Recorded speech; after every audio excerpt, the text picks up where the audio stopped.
एक विश्वास है जो मैं आप लोगों को दिलाना चाहता हूँ, और वो विश्वास ये है कि ये जो भूमि है, ये जो घर है, ये शहर, ये नगर, ये उत्तराखंड, ये आपका है। आपको अगर इस बात का एहसास दिलवाया जा रहा है कि आप अतिक्रमणकारी हैं या आप अवैध कब्जाधारी हैं, तो ये संवैधानिक रूप से, मौलिक रूप से, नैतिक रूप से साफ साफ गलत है। और ये एक षड्यंत्र है, ये एक षड्यंत्र है हमारे लोगों से भूमि छीनने का, उनके घर छीनने का, उनका अस्तित्व मिटाने का। और इस षड्यंत्र का पर्दाफाश जो है वो मैं यहाँ करना चाहता हूँ। मैं काफी समय से सुन रहा था यहाँ पर क्या हो रहा है, मैं काफी समय से इस पूरे विषय की पड़ताल करने का प्रयास कर रहा था, और मुझे ऐसा लगा कि शायद थोड़ा सा हमें गहराई में उतरना पड़ेगा, हमें थोड़ा इस मुद्दे को समझना पड़ेगा। और जो एक माहौल बनाने का प्रयास जो किया जा रहा है कि ये जो पूरा मामला है ये माननीय सुप्रीम कोर्ट के अधीन इस वक्त है, और इसमें अंतिम निर्णय जो लेगा वो सुप्रीम कोर्ट लेगा। और हम कहीं ना कहीं उम्मीद भी सुप्रीम कोर्ट से कर रहे हैं। हमें लगता है कि सुप्रीम कोर्ट हमारे फेवर में एक निर्णय ले सकता है, लेकिन क्योंकि मैं एक शिक्षक हूं, मैं संविधान का एक विद्यार्थी हूं, मैं लॉ का एक विद्यार्थी हूं, तो मैं उस नजर से इसे देखना चाहूंगा और वही मैं आप लोगों के सामने प्रस्तुत करना चाहूंगा। मैं जब यहाँ पर आया तो मैंने अपने आप से वादा किया था कि मैं भावनाओं में नहीं बहूंगा, क्योंकि भावनाओं से ओत-प्रोत यहाँ पर सब लोग हैं, सब लोगों के मन में पीड़ा है, सब लोग परेशान हैं, सब लोग लड़ना चाहते हैं। लेकिन लड़ाई केवल भावना से नहीं हो सकती। ये लड़ाई अगर जीतनी है तो संविधान से जीतनी पड़ेगी, संवैधानिक दायरों में रहते हुए जीतनी पड़ेगी। तो उसी के बारे में मैं कुछ बातें आपके समक्ष रखना चाहता हूं।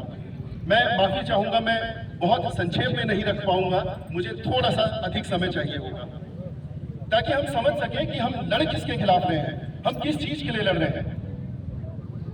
तो बहुत जटिल है हमारी संवैधानिक प्रक्रियाएं, हमारे कानून बहुत जटिल हैं, लेकिन हमारे कानून का जो उद्देश्य है, जो सार है, वो बहुत सीधा है, वो बहुत सच्चा है, और वो है न्याय। क्या हम लोगों के साथ न्याय हो रहा है? नहीं हो रहा है, हमारे साथ अन्याय हो रहा है। लेकिन अगर हमें न्याय हासिल करना है तो हमें उस जटिल प्रक्रिया से होकर गुजरना पड़ेगा, और दुर्भाग्य इस बात का है कि उस जटिल प्रक्रिया को हम लोग नहीं समझ पाते हैं। लेकिन हमें आज समझना पड़ेगा, पूरा ना सही लेकिन थोड़ा बहुत समझना पड़ेगा, और हमें जानना पड़ेगा कि लड़ाई माननीय उच्चतम न्यायालय से नहीं है, तो लड़ाई किससे है? लड़ाई हमारे इस भ्रष्ट तंत्र से है, जिसकी वजह से आज मातृशक्ति को यहाँ पर बैठना पड़ रहा है। ये लड़ाई हमारे भ्रष्ट तंत्र से है, ये लड़ाई सरकार से है। जब मैं संविधान की बात करता हूँ, मैं थोड़ा सा यहाँ पर टेक्निकल चीजें भी रखूंगा, क्योंकि यहाँ पर बहुत विद्वान लोग भी हैं, बहुत सारे लोग हैं जो सोशल मीडिया के थ्रू इन बातों को समझ पाएंगे, और मैं चाहता हूँ इसका और विश्लेषण हो। जितना मैं यहाँ पे बोलूँ उससे कहीं अधिक आप लोग समझेंगे। जब मैं संविधान की बात करता हूँ तो संविधान में एक अनुसूची है जिसे हम 7वीं अनुसूची कहते हैं। जब हम 7वीं अनुसूची की बात करते हैं तो उसमें 3 विषय होते हैं। एक विषय वो जिसमें केंद्र सरकार कानून बनाती है, एक विषय वो जिसमें राज्य सरकार कानून बनाती है, और एक विषय वो होता है जिसे समवर्ती सूची कहा जाता है, जिसमें राज्य सरकार और केंद्र सरकार दोनों कानून बना सकते हैं। अगर राज्य सरकार कानून बनाती है और केंद्र सरकार को अगर उससे आपत्ति है तो राज्य सरकार का जो कानून है वो मानने से केंद्र सरकार मना कर सकती है। लेकिन अभी आप मुझसे एक बात बताइए, हमारी राज्य सरकार में इस वक्त हमारी जो सरकार है वो कौन सी पार्टी से है? हमारी केंद्र सरकार में जो सरकार है वो कौन सी पार्टी से है? तो क्या अगर धामी जी राज्य सरकार से कोई कानून बनाते हैं तो क्या मोदी जी उसके ऊपर रोक लगाएंगे? क्योंकि दोनों के दोनों कहीं ना कहीं एक ही विचारधारा से है। मेरा सवाल ये है कि जब हम वन की बात करते हैं, जब हम वन भूमि की बात करते हैं, तो ये समवर्ती सूची का मामला बनता है, जिसमें राज्य सरकार और राज्य सरकार का जो सबसे बड़ा मंत्री, मुख्यमंत्री, वो कानून बना सकता है। ऐसा नहीं है कि वो कानून नहीं बना सकता, वो कानून बना सकता है। ये बात हमें समझनी पड़ेगी। और जब हम कानून की बात करते हैं तो कानून जो है वो कहाँ? विधानसभा में बनता है, और विधानसभा में कानून कौन बनाता है? हमारा विधायक कानून बनाता है, इसलिए वो विधायक कहलाता है। उसका असली जो काम है वो कानून बनाना है, जनता के लिए कानून बनाना उसका असली काम है। तो सबसे पहले तो हमें ये समझना पड़ेगा कि हम यहाँ पर बैठे हैं, यहाँ पर अगर हम इसलिए बैठे हैं कि हम सुप्रीम कोर्ट से या सुप्रीम कोर्ट का निर्णय अपने पक्ष में लेके आ पाएंगे, मुझे आशंका है, क्योंकि सुप्रीम कोर्ट को इस बात से फर्क नहीं पड़ता कि आप यहाँ पे भूखे बैठे हैं, प्यासे बैठे हैं, उसको फर्क नहीं पड़ता, क्योंकि सुप्रीम कोर्ट को चुनाव ना तो लड़ना है ना तो जीतना है, वो संवैधानिक प्रक्रियाओं के अनुसार ही जाएगा और आपकी बात उतनी ही जोर से वहां सुनाई देगी जितनी सरकार इस बात को वहां तक लेके जाएगी। लेकिन अभी तक जो मैं समझ पा रहा हूं, सरकार हमारी बातों को वहां तक लेके नहीं जा रही।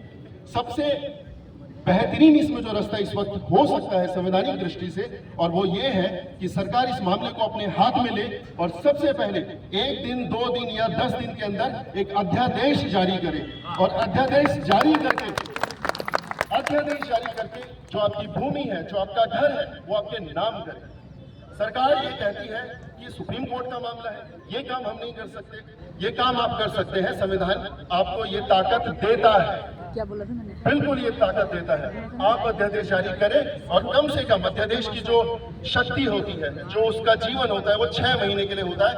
6 महीने के लिए कम से कम आप ये मान के चलिए कि आपको एक राहत मिल सकती है, अग्रिम राहत मिल सकती है, अंतरिम राहत मिल सकती है और ये भूमि आपके नाम की जा सकती है। उसके बाद विधानसभा में कानून बनाकर, जैसे मैंने आपको कहा संपत्ति सूची में ये ताकत राज्य के पास है कि वो कानून बनाकर जो वन भूमि है उसका स्टेटस चेंज करके इसे राजस्व भूमि घोषित कर सकती है। ये ताकत है हमारी सरकार के पास, लेकिन इसका प्रयोग क्यों नहीं हो रहा है, उसके ऊपर एक बड़ा सवाल खड़ा होता है। ये पूरा मामला सुप्रीम कोर्ट के ऊपर क्यों डाल दिया जाता है, उसके ऊपर एक बड़ा सवाल खड़ा होता है। जब हमारे विधायकों को अपनी सैलरी बढ़ानी होती है, अपनी पेंशन बढ़ानी होती है, तो आपको जानकर हैरानी होगी कि वो जो बिल है वो कितनी देर में पास होता है। 2 से 3 मिनट के अंदर, 2 से 3 मिनट के अंदर इन लोगों की सैलरी बढ़ती है, 2 से 3 मिनट के अंदर इनकी पेंशन बढ़ती है। तो इनकी नीयत में खोट है, ये आपको डरा के रखना चाहते हैं, ये आपको धमका के रखना चाहते हैं, ये आपको बेघर करना चाहते हैं। ये मैं यहाँ से आरोप लगा रहा हूँ इसलिए क्योंकि शक्ति होने के बावजूद भी उस शक्ति का प्रयोग नहीं किया जा रहा। ये संवैधानिक दृष्टि से मैं बात कर रहा हूँ। दूसरी दृष्टि आप जरूर देखिएगा कि सुप्रीम कोर्ट जो निर्णय लेता है, क्या सुप्रीम कोर्ट के निर्णय को बदला जा सकता है या नहीं? आप बताइए, हाँ या ना? क्या सुप्रीम कोर्ट के निर्णय को बदला जा सकता है? बिल्कुल बदला जा सकता है। संविधान में यह भी तरीका दिया गया है और बदला गया है। भूमि अधिग्रहण कानून जब ये सरकार लेके आई थी, उस कानून को सुप्रीम कोर्ट ने बदल दिया था और सुप्रीम कोर्ट के फैसले को इस सरकार ने बदल दिया था। तो जब भूमि छीनने की बात आई तो इन्होंने सुप्रीम कोर्ट के निर्णय को बदल दिया, लेकिन जब भूमि देने की बात आ रही है नागरिकों को, तो ये सरकार कहती है कि ये सुप्रीम कोर्ट का मामला है, ये अपनी जिम्मेदारी से भाग रहे हैं, ये अपनी जिम्मेदारी से भाग रहे हैं।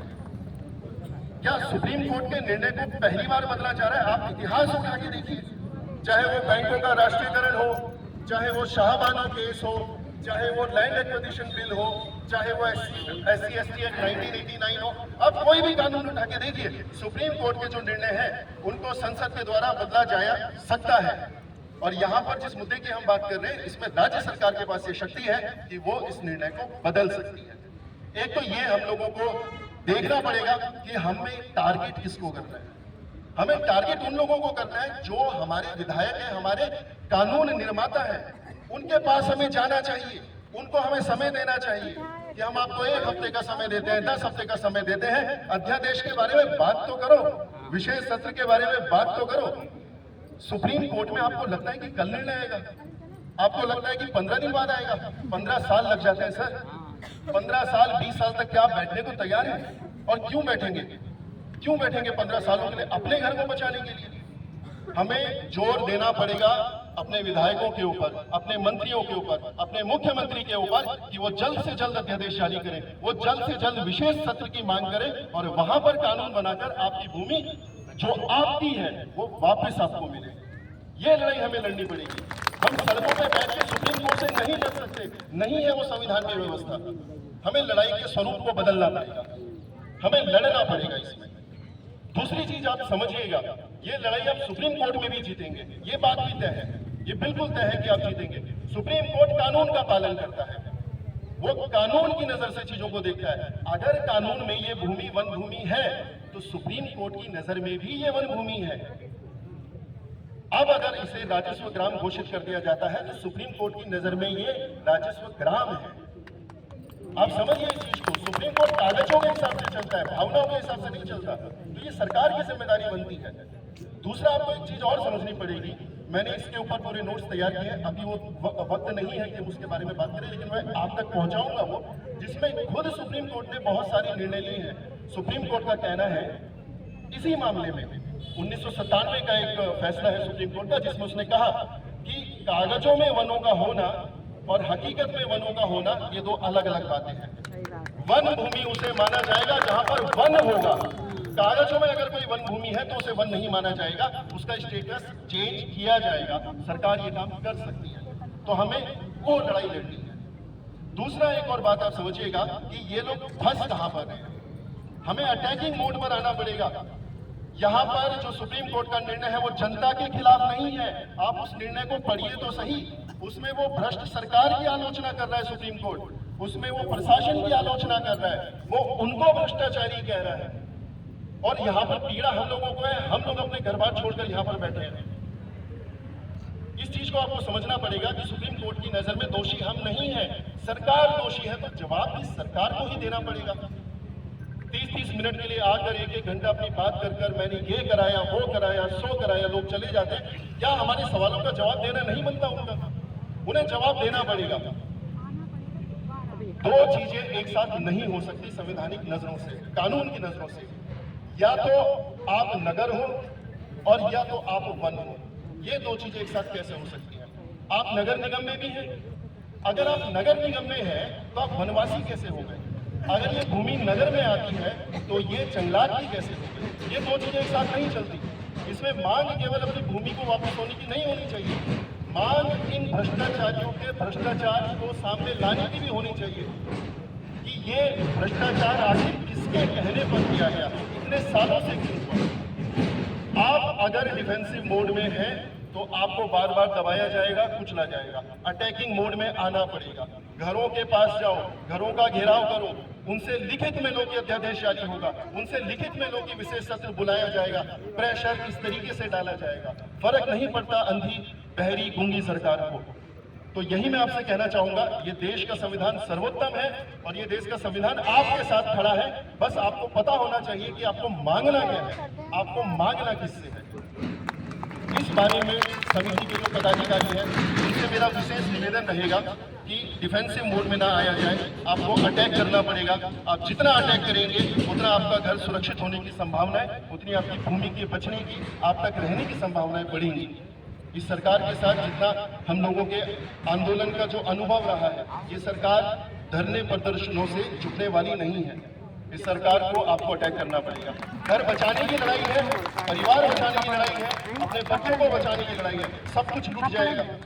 इसीलिए इस लड़ाई के स्वरूप को बदलो और सुप्रीम कोर्ट अपना समय लेगा, अपना निर्णय लेगा, लेकिन सरकार के ऊपर दबाव डालिए और जल्द से जल्द, एक बात याद रखिएगा, विशेष सत्र और अध्यादेश, ये दो आपकी मांगे जल्द से जल्द होनी चाहिए। जय उत्तराखंड। धन्यवाद।